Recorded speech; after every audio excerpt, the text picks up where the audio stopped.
Pinoy English. Be smart, learn English. Lesson for today, giving advice. Kung ikaw ako, anong gagawin mo? If you were me, what would you do? Kung ako ikaw, kakausapin ko siya. If I were you, I would speak to him. If I were you, I would speak to her.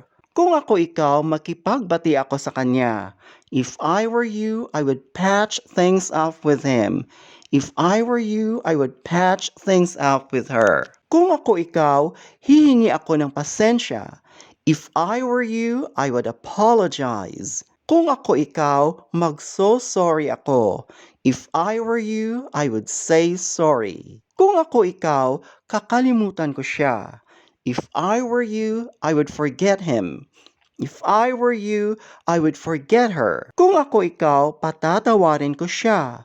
If I were you, I would forgive him.